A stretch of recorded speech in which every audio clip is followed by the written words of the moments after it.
Hello, welcome to the home ground. David Bashir with Max Schiffman. Max, you're wearing colourful socks and very creative shoes, right? I think it's in keeping with the news in Victoria this week, which is an absolute mind bender and amazing journalism in the Building Bad series. Nick McKenzie, Kieran Rooney, Rachel Eddy take a bow because it's outlined the level of corruption amongst the CFMEU, the sort of blind eye that government has taken to this. There's a whole range of layers to this story, not the least of which is the cost blowout. 15 billion it's been reported, and the impact on housing and the way business is done in the sector. What's your reaction to what's happened this week? Yeah, well, it's not news in the sense that this has all been discussed for some time in terms of the influence of the CFMEU, particularly around construction projects. I think what's really interesting about what's come out in the last little while is, for the first time, someone who's been independently put in there to sort of investigate this stuff actually start putting a dollar figure to it. So, in this particular case, talking about it, roughly $15 billion at the low end, I should say. Cost overrun across about $100 billion worth of infrastructure projects in Victoria alone. And I guess the interesting thing is people in and around the industry. I don't build commercial, so I don't deal with the CFMEU directly, but I have many friends who have dealt with the unions along the way, and it's been an open secret for many, many years that the moment the union sort of muscles in on a particular project, be it infrastructure or commercial building or an apartment building, something like that, there is a very substantial penalty to pay in terms of the end cost to the developer and ultimately the consumer. The really interesting thing is, as I said, someone's gone out and put a really big figure on it, which starts to impact not only those individual projects, but every single Victorian taxpayer. And in fact, I would argue every Australian.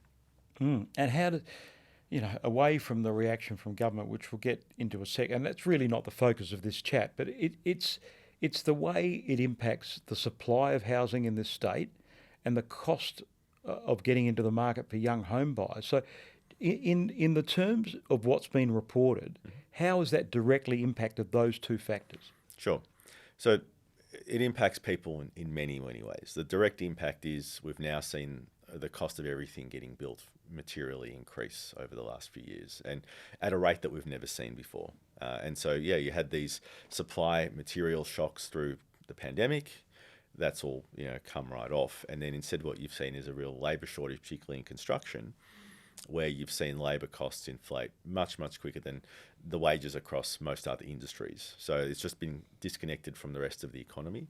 And that flows straight into the cost of delivering new housing. So again, whether it's an apartment building, that's become a lot more expensive to build. So what you're seeing now is only really high-end, expensive apartments getting built because the entry and middle apartments can't really be built at a price that people can afford. But the indirect impact is on multiple levels as well. So if people are getting paid really large amounts in the public sector to do infrastructure projects under these CFMEU projects, that has a downstream impact onto other parts of the sector, because private sector construction or domestic construction needs to compete with that to keep people on the job. And so it's inflated wages everywhere. And then the other impact is, because these are being blowouts on public works, that's just adding to the debt pile in the state. So now every single Victorian has to pay more tax to pay off just the blowouts on these particular projects. So they're paying for it in additional taxes, they're paying for it in labour costs and materials if they want to build themselves something new, and ultimately it's costing anyone who wants to build themselves a new home. That's not to say that the interest on the debt repaid by the state government too. That's all on top. And as I said, like the 15 billion estimate, it's not. Some people have tried to assume that that's just like 15 billion of kickbacks. That's not what it is. It's an estimate of how much more has been spent overall across these projects. And yes, some of it clearly is linked to crime. That's been pretty well established across this series of reporting. But that's, call it a clip along the way. Most of it is just simply in seeing a lot of, call them fairly low-skilled jobs in construction getting paid very, very high base wages, and then that sort of going up across the whole spectrum. And it's that overpayment, which is really great for people working on these projects. I don't begrudge them for wanting to get paid more. Clearly, if that's that opportunity is there, I understand why you take it. But the downstream impact of that is much broader than those people getting paid a bit more. I'm curious from an emotional point of view, working in the sector.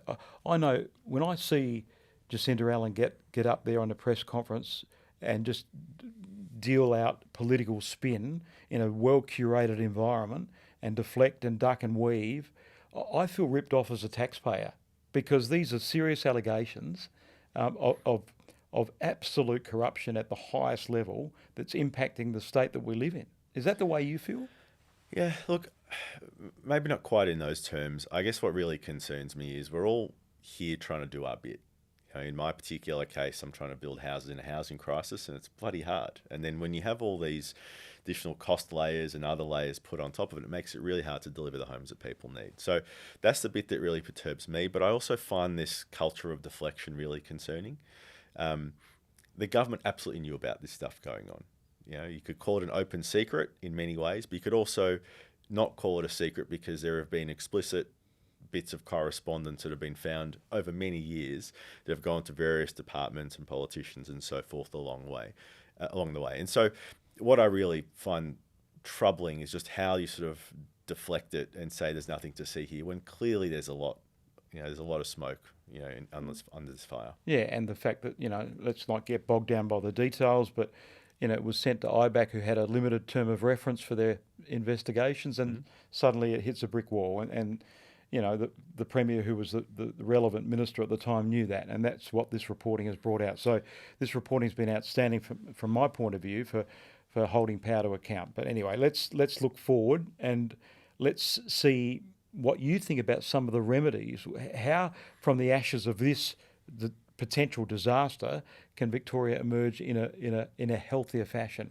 Yeah, well, clearly the behaviour across the board needs to be examined. So again, there've been very severe allegations with pretty good levels of evidence that's been made publicly available around the criminality and the elements around some of these sites. Pay to play and extortion and sorts of thuggery and crime and criminals working on these projects. So at a minimum, that's got to be investigated. There's talk about expanding the powers of IBAC. As you mentioned, IBAC has a very limited set of criteria for when it can investigate something. So there's a lot of talk about, effectively what they're calling follow the money laws. So it gives them the power to start going after criminal elements and tracking them further and further downstream. Third parties. Yeah, exactly. Yep. So that's where you kind of need to take this. If you want to take the notion of corruption seriously and stamp it out, you need that transparency. You need to admit there's a problem, which is, I think, where the failings currently remain with the government. And you've got to actually have meaningful, concrete steps to address it, because right now, every Victorian is getting ripped off. And when we're going into another cycle of extremely expensive projects in Melbourne, you've got the North East Link underway, you've got Suburban Rail Loop underway, you've got to stamp this out. If Victorians are going to invest in long-term infrastructure, they should be getting value for money, and that means not overpaying, and that means not paying criminal elements to deliver it. Because at the moment, are you seeing a trend, and we've spoken about this on the home ground before, about attracting the right type of investment? Is that becoming almost prohibitive in Victoria now?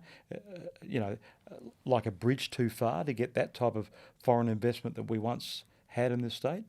Look, it'll come back at some point, but there's no question right now from people who I know work in funds management, investment management and so forth, that they are very reluctant to invest in Victoria. They see sovereign risk in terms of taxation. They see risk in terms of regulation.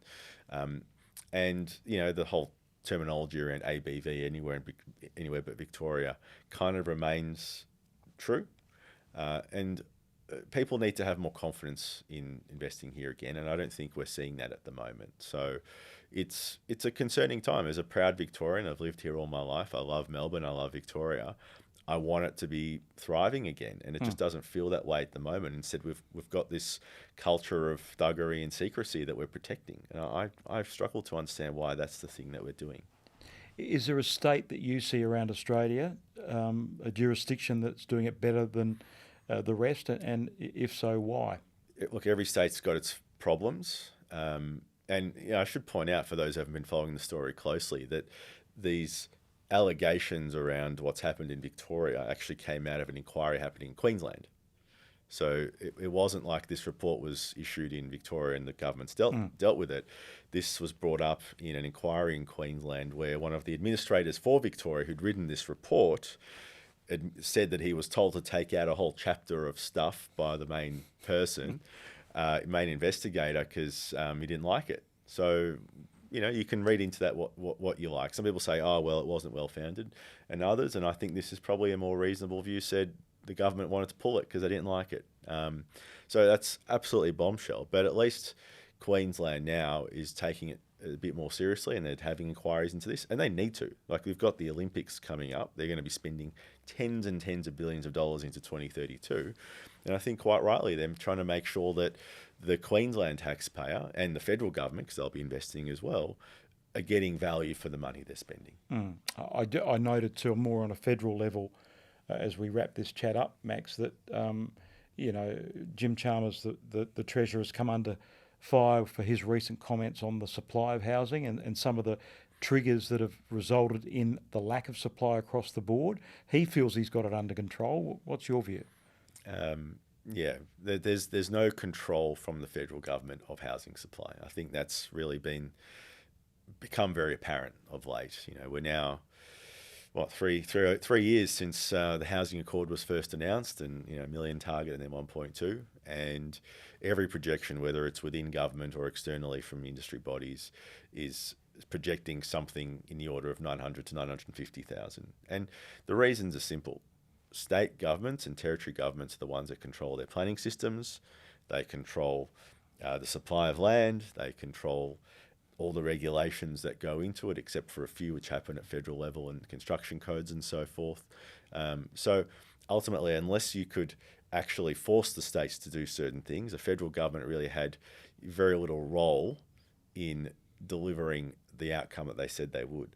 So yes, you can incentivise. They've done that to a small degree. I argue it's never been enough of an incentive to actually see substantive change in the behaviour of the various states. And so to me, it was always destined to fail. And that's before you go into the backdrop of, the labour cost inflation and, just this supply crunch that we've had. So, there are some signals of maybe a small recovery, but we are going to remain miles away from that housing target. Okay, well, on the state of Victoria, let's hope it's reached rock bottom, and that means there'll be genuine reform. That's my hope anyway. I think every Victorian deserves that.